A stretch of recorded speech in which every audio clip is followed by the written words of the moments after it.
ಮೊದಲಗಟ್ಟೆ ಕ್ಷೇತ್ರ ಅಂತ ಹೇಳಿ ತ್ರೇತಾಯುಗದಲ್ಲಿ ರಾಮದೇವರು ಮತ್ತು ಪ್ರಾಣದೇವರು ಮೊದಲು ಭೇಟಿಯಾದಂತ ಜಾಗ ಆದ್ದರಿಂದ ಇದನ್ನ ಮೊದಲ ಭೇಟಿ ಅಂತ ಮೊದಲು ಕರೀತಾ ಇದ್ರು.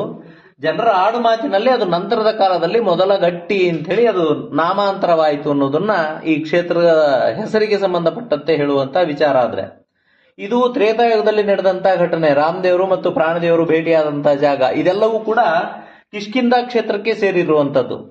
ಹೂವಿನ ಹಡಗಲಿಯಿಂದ ಹಂಪೆಯವರೆಗಿರುವಂತಹ ಈ ತುಂಗಭದ್ರಾ ನದಿ ತೀರವನ್ನ ಹಂಪೆ ಹೊಳೆ ಅಂತೇಳಿ ಕರಿಬೇಕು ಅಂತ ಹೇಳಿ ಸಂಶೋಧಕರೆಲ್ಲ ಹೇಳಿದ್ದಾರೆ. ನಂತರದ ಕಾಲಘಟ್ಟದಲ್ಲಿ ದ್ವಾಪರಯುಗದಲ್ಲಿ ಪಾಂಡವರ ವಂಶದ ಕೊನೆಯ ದೊರೆಯಾಗಿರುವಂತಹ ಜನಮೇಜಯ ಮಹಾರಾಜರು ಈ ಪ್ರಾಣದೇವರು ಹುಟ್ಟಿದಂತ ನಾಡು ಇದು ಕಿಷ್ಕಿಂಧ ಕ್ಷೇತ್ರ. ಪ್ರಾಣದೇವರು ಉಪಾಸನೆ ಮಾಡಿ ನಮ್ಮ ಹಿರಿಯರೆಲ್ಲ ಉದ್ಧತರಾಗಿದ್ದಾರೆ ಅಂತ ಹೇಳಿ ಅವರು ಕೂಡ ಈ ಕ್ಷೇತ್ರಕ್ಕೆ ಬಂದು ಈ ಪ್ರಾಣದೇವರನ್ನ ಪ್ರತಿಷ್ಠಾಪನೆ ಮಾಡಿದ್ರು. ಅಂದ್ರೆ ತ್ರೇತಾಯುಗದಲ್ಲಿ ಮೊದಲು ರಾಮದೇವರು ಮತ್ತು ಪ್ರಾಣದೇವರು ಭೇಟಿಯಾದ ಜಾಗ, ದ್ವಾಪರ ಯುಗದಲ್ಲಿ ಇದು ಜನಮೇಜಯರಾಯನಿಂದ ಪ್ರತಿಷ್ಠಾಪನೆಯಾದಂತಹ ಕ್ಷೇತ್ರ ಎರಡನೇದು. ಮೂರನೇ ನಂತರದ ಕಾಲಘಟ್ಟದಲ್ಲಿ ಇಲ್ಲಿ ಮೊಘಲರು ಬಂದು ಈ ಪ್ರಾಣದೇವರ ಪ್ರತಿಮೆಯನ್ನ ಸೀಳಿ ಹಾಕಿ ಬಿಡ್ತಾರೆ ನದಿ ಒಳಗೆ.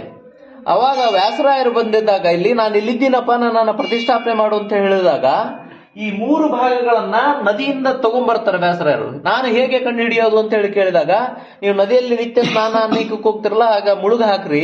ಮುಳುಗು ಹಾಕಿದಾಗ ನದಿಯಲ್ಲಿ ಬೆಂಕಿ ಕಾಣಿಸುತ್ತೆ. ಆ ಬೆಂಕಿ ಎಲ್ಲೆಲ್ಲಿರುತ್ತೋ ಅಲ್ಲಿ ನನ್ನ ಭಾಗಗಳಿವೆ, ಅವನ್ನ ತಗೊಂಬಂದು ನೀವು ಪ್ರತಿಷ್ಠಾಪನೆ ಮಾಡಿ. ಪ್ರತಿಷ್ಠಾಪನೆ ಮಾಡಿದ್ರೆ ಒಂದು ವಾರ ಬಾಗ್ಲಿಗೆ ಪೂಜೆ ಮಾಡ್ಬೇಕು ಅಂತ ಹೇಳ್ತಾರೆ. ಯಾಕೆಂದ್ರೆ ಅಲ್ಲಿ ಒಳಗಡೆ ಎಲ್ಲ ಒಂದಕ್ಕೊಂದು ಸೇರ್ಬೇಕಾಗತ್ತೆ. ಮೂರು ಭಾಗನೂ ತೋರಿಸ್ತೀನಿ ಇಲ್ಲಿ ಪ್ರಾಣದೇವರಲ್ಲಿರೋದನ್ನ. ಆ ಮೂರು ಭಾಗ ಒಂದು ವಾರ ಬಾಗ್ಲಿಗೆ ಪೂಜೆ ಆಗುತ್ತೆ. ಒಂದು ವಾರ ಪೂಜೆ ಆಗೋದಕ್ಕಿಂತ ಮುಂಚೆ ಅಲ್ಲಿ ಯಾರು ಹೇಳಿದ್ರಲ್ಲ ಪೂಜೆಗೆ, ಅವರು ಕುತೂಹಲಕ್ಕಾಗಿ ಏನ್ ಮಾಡ್ತಾರೆ, ಬಾಗಿಲು ತೆರೆದು ನೋಡಿದಾಗ ಕಿರುಬೆರಳು ಮಾತ್ರ ದೇವ್ರದು ಇನ್ನು ಕೂಡ್ಕೊಂಡಿರೋದಿಲ್ಲ. ಹಾಗಾಗಿ ಈ ಕಿರುಬೆರಳು ಮಾತ್ರ ಕೂಡ್ಕೊಂಡಿಲ್ಲ ನೋಡಿ ಇಲ್ಲಿ. ಈಗ ಈ ಕಿರುಬೆರಳು ಅದು ಹೂವ ತೆಗೀತ ಅಲ್ಲ, ನಾವು ಮುಟ್ಟೋದು ಬೇಡ. ಇಲ್ಲ, ನಾವು ಮಡಿಯಿಂದ ಸ್ನಾನ ಮಾಡೋದ್ರಿಂದ ಮುಟ್ತೀವಿ, ಇಲ್ಲ ಅಂದ್ರೆ ಮುಟ್ಟಲ್ಲ.